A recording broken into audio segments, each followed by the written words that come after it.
समय पहले की बात है। एक छोटे से शहर में महेश अपनी पत्नी सरिता और अपनी 5 बेटियों के साथ रहता था। उसका राहुल नाम का एक बेटा भी था जो होटल मैनेजमेंट के लिए दूर रह रहा होता है। महेश बहुत ही गरीब था और बड़ी ही मुश्किल से वो घर का खर्चा चला पाता था। एक दिन घर में राशन न होने की वजह से सरिता का महेश के साथ थोड़ा झगड़ा हो जाता है। मैं क्या करूँ अब बताओ। मैं तो पूरा दिन बाहर काम के लिए घूमता हूँ। कोई पक्की नौकरी तो है नहीं मेरी जो तुम्हारे हाथ में तनख्वाह लेकर रख दूं। नौकरी नहीं है तो कोई नौकरी ढूंढ लो जी। तुमको का एक नौकरी भी नहीं मिल पा रही। घर में 5-5 लड़कियां बैठी हैं। इनका पेट कैसे पालूं? ऊपर से राहुल की पढ़ाई। इनकी चिंता मुझे भी है, पर तुम मेरी परेशानी कहाँ समझती हो। तुम्हें तो बस अपनी बात बोलनी होती है। क्यों लड़ रहे हो आप दोनों? प्लीज लड़ाई मत करो ना। हमें भूख नहीं लगी है। हाँ, सच में हमें भूख नहीं लगी है माँ। बस आप दोनों लड़ाई मत करो। 5 बेटियों को ये सब देख बड़ा बुरा लगता है। उसके बाद वो मिलजुल कर कुछ करने का सोचती हैं और अगले दिन अपने माँ बाप को एक समोसे की दुकान खोलने को बोलती हैं। अरे बेटी, दुकान खोलना कोई मजाक है क्या? पर हम कोशिश तो कर सकते हैं ना बाबा। हम नुक्कड़ पर समोसे और पकौड़े लगाकर बेच सकते हैं और साथ में चाय की टपरी भी लगा लेंगे। वहाँ चलता बाजार है, अच्छी कमाई हो जाएगी हमारी। लड़की सही बोल रही है, पर तुम उसकी बात समझो तब ना। हम 5 बहनें हैं ना, हम सब आपकी मदद करेंगे। आप काम तो शुरू करो। महेश को अपनी बेटी की बात समझ आ जाती है। वो शाम तक पैसों का बंदोबस्त करता है। उसके बाद उसकी 5 बेटी अपनी दुकान खोलने के काम में जुट जाती हैं। कोई पकौड़े बनाती है, कोई चाय बनाती है। सब की सब बहनें बड़े मन से काम में जुट जाती हैं। आखिरकार महेश की दुकान तैयार हो जाती है। धीरे धीरे उस दुकान पर ग्राहक भी आने लगते हैं। अरे वाह महेश, तूने तो अच्छी खासी दुकान खोल ली। हाँ, मेरी बेटियों की वजह से ये मुमकिन हो पाया है। ये ना होती तो कुछ ना हो पाता। ऐसी बेटियां भगवान सबको दे। सच में महेश अपनी बेटियों के साथ मिलकर दुकान चलाता है और कुछ ही दिन में उनके घर की हालत सुधरने लगते हैं। उसके बाद वो राहुल की पढ़ाई के पैसे इकट्ठे करके उसे भेज देते हैं ताकि वो आगे की पढ़ाई अच्छे से कर सके। सब बहुत अच्छे से चल रहा होता है।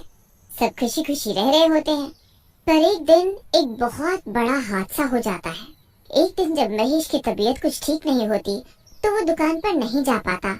बस उसकी बेटियां ही दुकान पर जाकर चाय समोसे बनाने और बेचने का काम करने लगती हैं। उस दिन दुकान पर काफी भीड़ होती है क्योंकि उस दिन दशहरा होता है। रात को तो भीड़ और ज्यादा हो जाती है। 5 लड़कियों को जरा भी फुर्सत नहीं मिल पाती।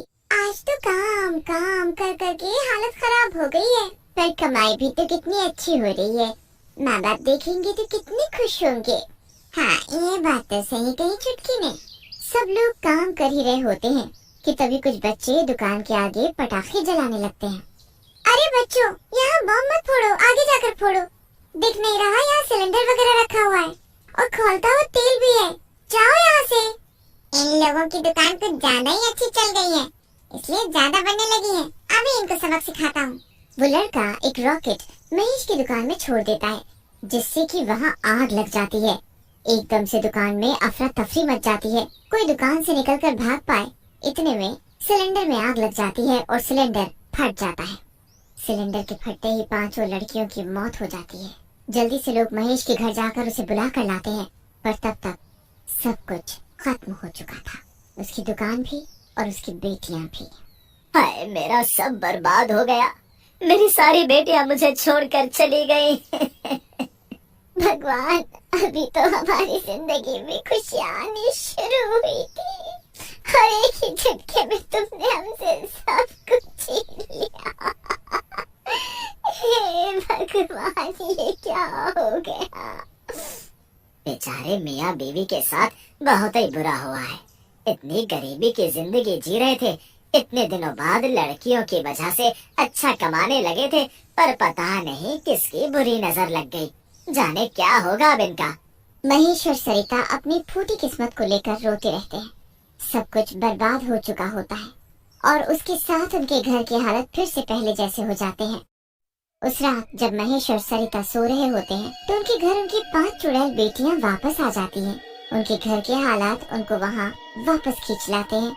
वो चुड़ैल होती है पर उनके अंदर अभी भी बेटियों वाला प्यार होता है और वो अपने माँ बाप की ऐसी हालत देख नहीं पाती। हमें अब अपने माँ बाप की सारी तकलीफों को दूर करना होगा। पर कैसे दीदी? जैसे पहले करते थे, बिल्कुल वैसे। चलो पहले घर का सारा काम करते हैं। पांचों चुड़ैल बेटियां मिलकर कामों में जुट जाती हैं।